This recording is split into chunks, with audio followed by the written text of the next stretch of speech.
যারা বেপরদায় চলাফেরা করেন, মাথায় কাপড় দেন না, ঠোঁটে লিপস্টিক লাগিয়ে বাজার হাটে গিয়ে ঘোরাফেরা করেন, শুধু তাদের জন্য এই ভিডিওটা। আমার এই কথাগুলো শুধু ওইসব মেয়েদের উদ্দেশ্যে যারা রাস্তাঘাটে বেপরদায় চলাফেরা করো, আবার বলো বেপরদায় চলাফেরা করলে সমস্যা কি। কথাগুলো খেয়াল করবেন। একদিন একটা মেয়ে মারা যাবার পর তাকে কবর দেওয়া হয়। তাকে কবর দেওয়ার কিছুদিন পর ওই কবরের পাশ দিয়ে যেই হেঁটে যাইতো সেই ওই কবর থেকে মেয়েটার চিৎকার শুনতে পাইতো। এইভাবে দীর্ঘদিন চিৎকার শোনার পর গ্রামবাসী মিলে একদিন চিন্তা করলো যে কবরটা খুঁড়ে দেখবে। যেই বাবা সেই কাজ, সবাই মিলে ওই কবরটা খুঁড়তে লাগলো। কবর কুড়া শেষে দেখতে পারলো মেয়েটা একটা ঘুমটা দিয়ে বসে আছে। তখন মেয়েটাকে জিজ্ঞেস করা হলো যে তোমার সাথে কবরে কি এমন হয় যে তুমি এরকম ভাবে চিৎকার করো, আর তুমি ঘুমটা দিয়ে বসে আছে কেন, তোমার ঘুমটাটা তুলো।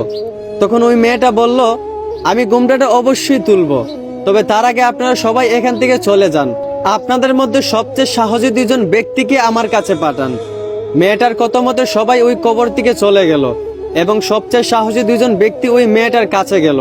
মেয়েটার কাছে যাওয়া মাত্রই মেয়েটা ঘুমটাটা সরিয়ে ফেললো। ঘুমটাটা সরানো মাত্রই ওই দুই সাহসী লোক চমকে উঠলো এবং চিৎকার করে উঠলো। ঘুমটাটা সরানো মাত্রই ওই দুই সাহসী লোক দেখতে পেল মেয়েটার মাথায় চুল চামড়া কিছুই নেই। মেয়েটার মাংস আর মগজগুলো পুকে খাচ্ছে।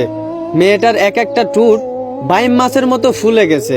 তখন ওই মেয়েটাকে জিজ্ঞেস করা হলো যে তোমার এই অবস্থা কেন? তখন মেয়েটা প্রশ্নের উত্তরে বলল, আমি যখন দুনিয়াতে বেঁচে ছিলাম তখন আমি তেমন খারাপ কাজ কিছুই করি নাই, আমি ভালো হয়ে চলতাম। কিন্তু আমি যখন মাঝে মধ্যে বাজার হাটে যাইতাম তখন আমার চুলগুলো খোলা থাকতো। আমি পর্দা করে যাইতাম না, ঠোঁটে লিপস্টিক লাগাই যাইতাম, বেপরদায় বাজারে চলে যাইতাম। এই সামান্য বেপরদায় চলার কারণে আজকে আমার কবরে এই অবস্থা।